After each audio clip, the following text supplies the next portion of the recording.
Hey YouTube, Inside for Nerds here. I'm the Nightwing here with you guys today, and I'm just got a little bit of a fun video topic for you guys right now.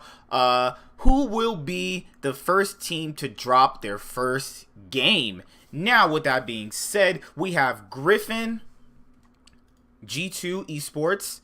I have a big heart for G2. Even before they were actually undefeated, Cloud9 and G2 are my favorites. And then you got Team Liquid from North America. You also have the LPL, which is Fun plus Phoenix.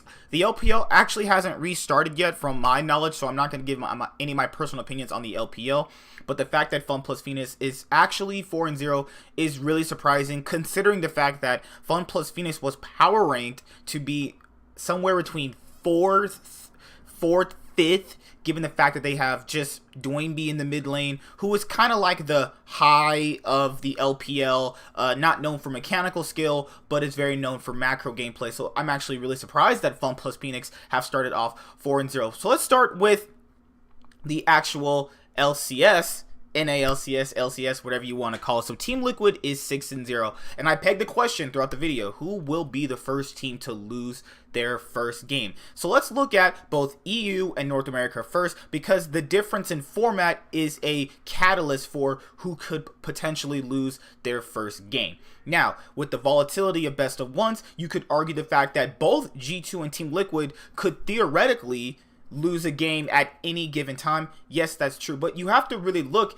at Team Liquid and how they're actually playing the game. Even though sometimes they don't even smash the lane, they're just beating the other team simply just in macro. Their players have all synergized and came online. We have Core JJ, who is undoubtedly the best support in the league at the moment. Doublelift is playing at the incredible level that we knew he would actually play at. You also have Jensen, taking him from his semi-final Worlds appearance. He's always been contested to be the first or second best mid laner in the league, and that has been a severe upgrade in that position. We even saw when they faced off against Optic last week that even though Crown and Meteos were just throwing the kitchen sink at Jensen, it didn't even matter. Yes, he fell behind, but he still was a large impact in the game. Jensen proving why he is much better than Crown. Now, looking at the NALCS as a whole, I don't actually know if they're even going to be dropping a game. I think that we're maybe looking at the first potential NALCS team to go undefeated. And at worst, I think their record is going to be 17-1. Who do I think will give them their first loss?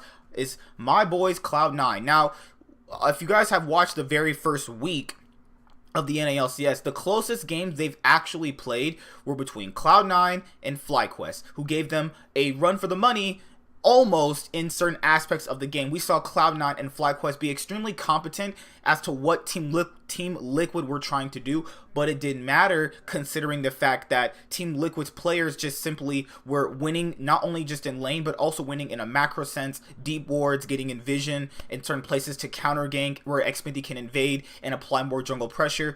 Impact being a really solid top laner. A lot of people had pegged that Impact would be the weak link of the team. I still peg that Xminity and Impact can be exploited, but if the enemy team is not good enough to actually do that, then it doesn't matter anyway, because at worst, Impact is top 6. At worst, Xminity is top 3 in his role. So trying to exploit the top players is still really hard, in my own personal opinion.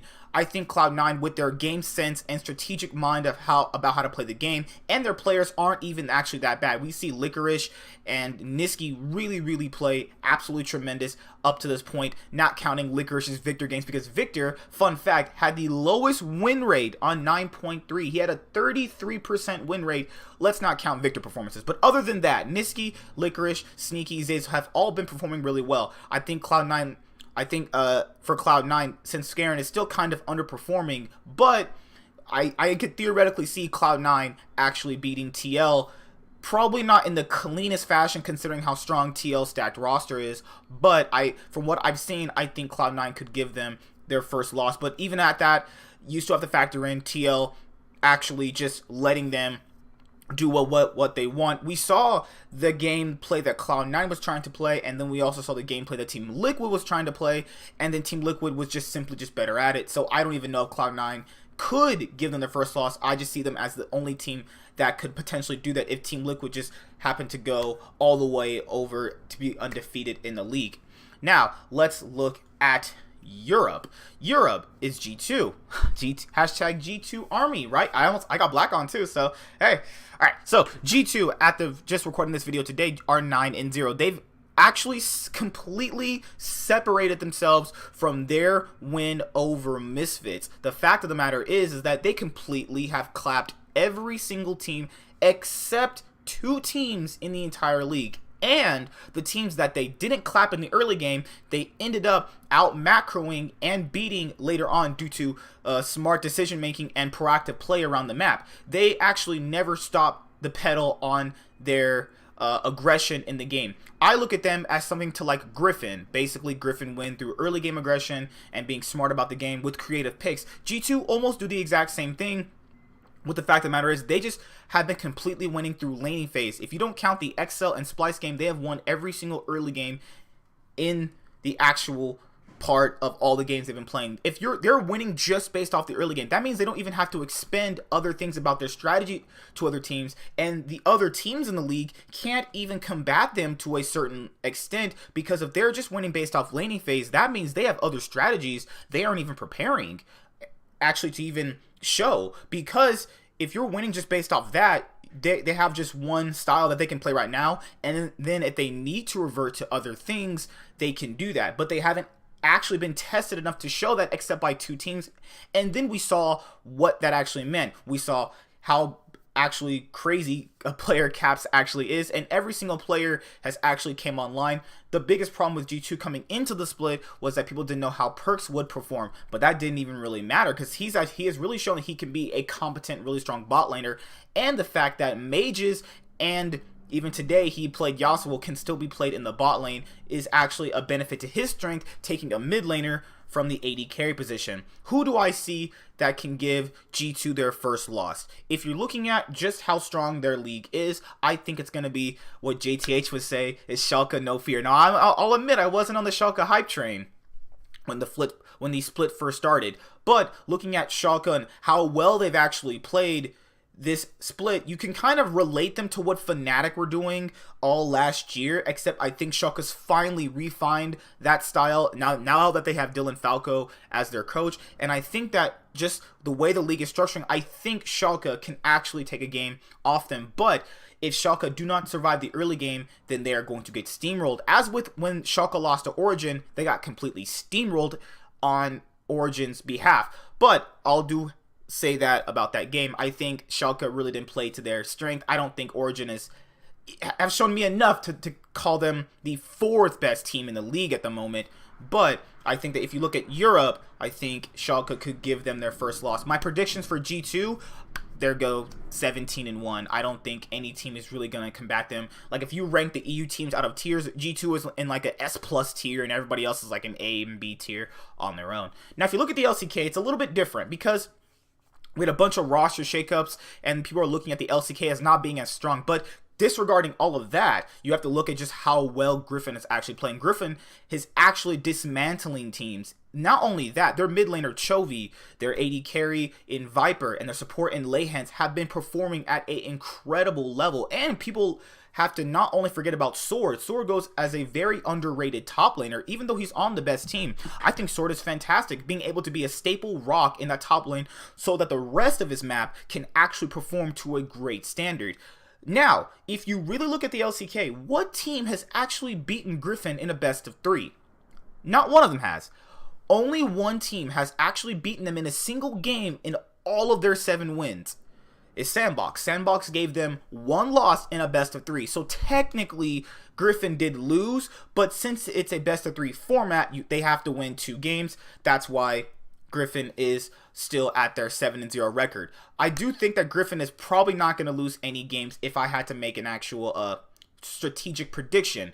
Based off how the best of 3 format is, Griffin get to prep for 2 games straight, and then they probably haven't even shown other strengths that they've actually prepared for in scrims because they don't need to. They're already winning enough. Even games where they're getting behind through macro and smart decision making, they're actually playing a lot more effectively. What really plagued them last year, as to my reason why they didn't actually go to Worlds, is because they were this super aggressive team like Echo Fox in the NALCS, but they weren't actually playing any macro sense. You didn't see them warding, you didn't see them you just basically saw them fighting just nonstop. And I think that this year coming back in, they learned that, okay guys, we can't do that. We can still play that style, but we have to play it smart. And that's what you're seeing right now in the LCK. They're playing the exact same style, except they're playing it smart. They're getting deep wards. They've expanded their champion pools. Every single performer on the team is playing at an exceptional level. And even right now, Chovy is actually outperforming Faker. Who would have thought that going into the split?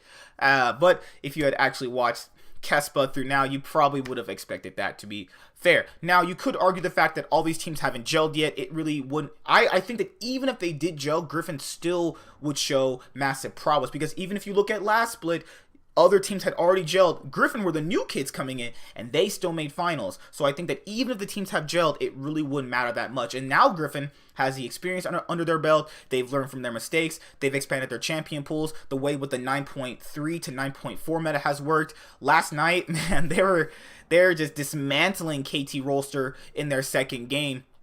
First game, you know, they just got back on stage. You know, you can feel like they're like, okay, they're kind of rusty, and then they completely steamrolled the game through wards around the Baron and deep vision around KT Rolster's jungle. So yeah, if I had to make a prediction out of who would lose a game first out of all three, Griffin, Team Liquid, or G2, I think it would have to be Team Liquid. You know, it's not some NA bias, or, you know, I'm not trying to be mean to North America, but just the way the volatility of North American LCS is, I think that Team Liquid could easily just lose based off an early game. What G2 and Griffin do better than Team Liquid is they have substantial early games. We've seen Griffin and G2 completely clap people in the early game. Just if you lose a laning phase to them, it's over. We haven't seen that from Team Liquid yet. We know they can do that, but we haven't seen that. And all it takes is that one team to exploit that. Just that 1 week and that one best of one. That doesn't mean they're going to lose both games that week. What I'm saying is, all it takes is that one team to just draft that early game comp. If they don't actually sufficiently survive that early game, since early game, in my own personal opinion, for them isn't their strongest suit, then they would actually just lose that game. But I digress. I asked you guys in the comment section below, who do you think is going to be the first team to lose a game? Is it going to be TL, G2, or Griffin? I don't think Griffin's going to lose at all, given the fact that they have a best of 3 format. They can prep sufficiently more for games. They can prep their pick and ban phase a lot more effectively than the LCS and the LEC, due to the fact that the best of 1 format and how just volatile it can be. So I'll see you guys later. Hope you guys enjoyed this little special video. Like, comment, subscribe. Most of all, enjoy. Insight for Nerds signing out. I'm the Nightwing, and I'll see you guys later.